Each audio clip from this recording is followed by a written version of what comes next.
Hey everyone, welcome back to the program. I am sitting here today with Marla Green. Marla, thank you so much for being part of the program. Thank you for having me here. Yes, ma'am. For those who are not familiar with the work you're doing, let them know about yourself.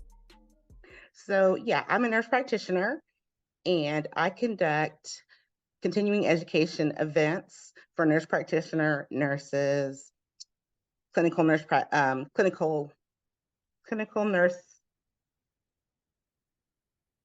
I can't think. I'm sorry.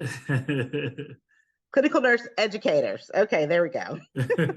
um, anyway, we conduct those events, and that provides them with continuing education credits. They need those continuing education credits in order to renew their license and certifications. How long have you been doing that type of work? A little bit over a year. Awesome. Now, for individuals that are thinking about going into the clinical domain, if you will, there may be a lot of trepidation considering the fact that we did just finish a worldwide pandemic. What kind of words of encouragement could you give to that individual that's maybe thinking about entering that domain, but again, maybe facing some fear? Well, I'm an educator, so I don't really see people face to face. Mhm. I miss being at the bedside. Words of encouragement are, there's always something. As nurses, we've always met something. Um, and we've always been fearless. I mean, you have to go back, look at Florence Nightingale, when, nurses began, when the windows were open and, she was taking care of people and didn't necessarily know what the names of some of these bugs were, but they were fearlessly taking care of people. Um, you know, there's always going to be something. And you just have to be careful and, take care of yourself as you would any other day. I mean, the precautions that we took during COVID, yeah, they were a little bit more extreme, but I mean, when you got back down to it, it was really hand washing, right? And, taking care of yourself. So, I mean, you can do it. If you care about people and love people, you can do it. You talk about fearlessness, the transition of being on the field to them being in training and educating. It's a big transition. And most often, one of the biggest fears that we face is what am I going to do next? Or where am I going to be most effective? Talk to that individual that may be facing that transitional period of should I shift careers? Should I not? Should I leave the field? What kind of word of advice or strategy they could use in that transition? Well, I'm going to do that by telling you about my experience, how I became an educator. I was driving down 75 one day. I was working as a nurse practitioner in an oncology outpatient clinic. And, I was running around an outpatient clinic. I was doing that as a nurse practitioner in that particular clinic for 2 years. Prior to that, I did OBGYN as a nurse practitioner. And prior to that, I worked as an oncology nurse for 10 years. So, I like to run around and interact with people. So then, like I said, I was on 75 South in Atlanta. And if you know anything about Atlanta, you know that Atlanta equals traffic. So, I was just on the highway. I had just gotten my hair done. It was a beautiful sunny day. I was drinking my Baja Blast, which is my favorite drink from Taco Bell. And everything was beautiful. I had just hit a patch of stop and go traffic, and there was an 18-wheeler behind me. And I didn't pay much attention to it. So I had stopped, and all of a sudden the 18-wheeler rear-ended me. And what he said is that the lane beside us was going, and that was true, and he was trying to change lanes. And so he didn't realize that our lane had stopped when he was trying to change lanes, and so that's why he hit me. And so it was a 4-car accident. And so that day I didn't realize it, but long story short, is, I went from being a nurse practitioner running around to being disabled. And so I had to pivot. And, that's how I became an educator. So to answer your question directly, if you don't become something else out of something happening to you, and you have to pivot, if it's because you want to pivot, do something you love. Excuse me, find something that you love. Because you don't want to go into something that you're going to end up transitioning into something else in a couple of years, right? You want to stick to something and be profitable from it and love it, right? For the next, however many years, and hopefully you're going to retire early, right? Mm-hmm. So that's my advice. So we talk about fearlessness of entering into the field, but there's a level of fearlessness that you took on, that you displayed when here life gives you, as it's been said, life gives you lemon, but you make lemonade, right? You pivot, right? You still keep going. Talk about that motivation, or that drive inside of you that said, no, I have to keep going. Well, Miguel, I'm not going to lie and be like, oh yeah, the next day I got up and I was like, I'm going to do something else. It didn't happen like that. And I want to stress that because, I had to go through grieving my career.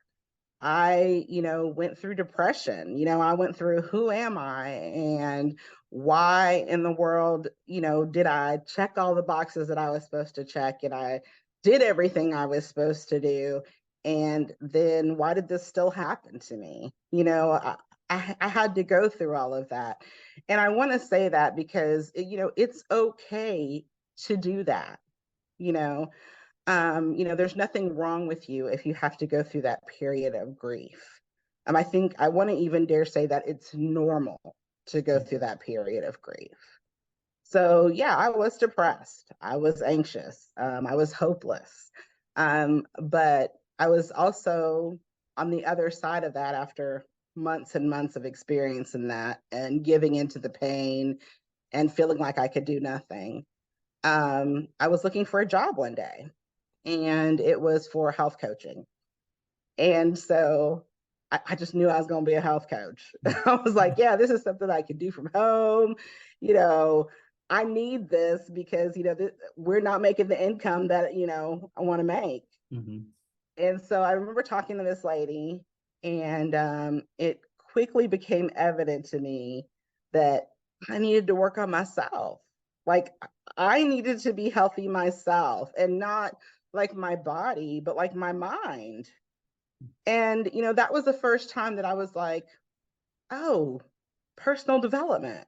Because when I was younger, I don't know, you look quite a bit younger than I was, or than I am. Sure, but thank you. When I was younger, personal development was like Tom Cruise and New Agey, right? Like, don't talk about personal development because you're going to be with those New Agey people. Mm-hmm. So now it's like really accepted, and it's like what you do. Mm-hmm. And so when she was like, hey, Marla, you might want to work on yourself.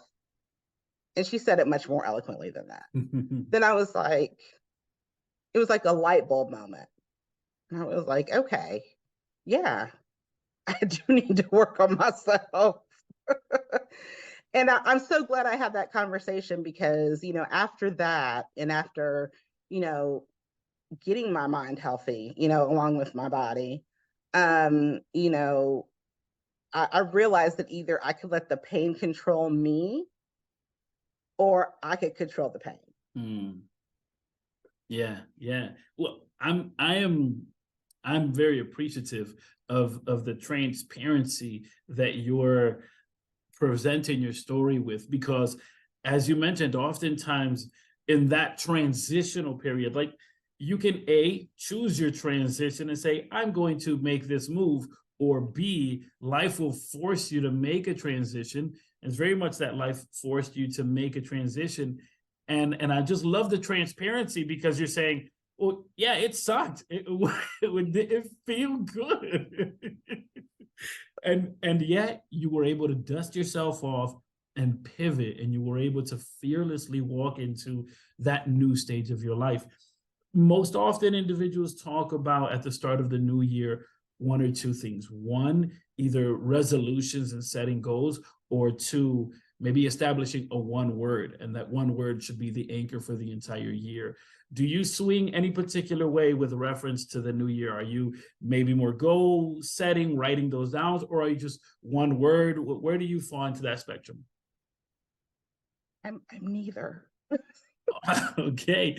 How do you then, and I love that, like, how do you then work out what is the next move for Marla? Like, how do you work out what's the next move, not just for you, but as someone who is running a business, managing, leading? How do you determine what's next? So I have been writing stuff down, I mean, like, just continually, not like at the first of the year or anything, just like writing down the things that I need to get done. And then it's just like a continual list. And if I don't get it done, I just don't beat myself up. And that was my problem previously with lists, because I'm a perfectionist, right? I think a lot of nurses are. We're perfectionists, we're detail oriented. We are taught to think, to think about things before, anticipate. That's the word that I'm looking for. Anticipate people's needs. And so, in business, that was hard for me, because I was, I'm anticipating something like 10 steps ahead, and then I'm beating myself up because I'm not getting those goals done. Right. So I had to stop and just, write stuff down, as I go. And then I had to quit beating myself up if I didn't get those goals done. So for me, that's why, like, the word of the year and like the goals doesn't work for me, because it makes me more anxious if I don't, get those things done, I don't know, like by February. And I know that's supposed to be for the year, right? But, nurses are very type A, and we're like, no, we got to get it done. We have 12 hours to get this done, and it's supposed to be done, right? We got a nursing plan, hey.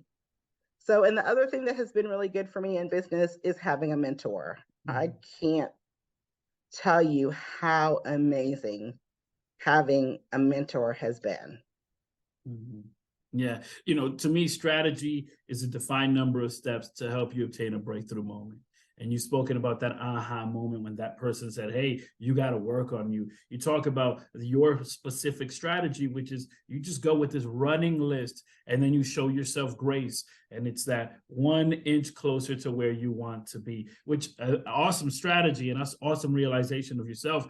I know that you don't use a one word for the year, but if you were to have a one word that encapsulated your life, what would that one word be? Progression is the first word that comes to my mind, that I need to make progress. So whatever I have to do, baby steps, huge steps, there's got to be some kind of forward progression. Awesome. I love that. For those who are listening and want to get connected with you and all the awesome things you're doing, how could they do so? So my website is Educatrix Seminars. So it's EDUCATRIX, and it's seminars with an S on the end. And then we're on all platforms at Educatrix, EDUCATRIX. A is in Apple, P is in Paul, S is in Sam, except for TikTok is Educatrix Seminars. Awesome. Marla, I'm so grateful that you would be a part of the program here today. Thank you so much. It was so much fun. Thank you. Thank you.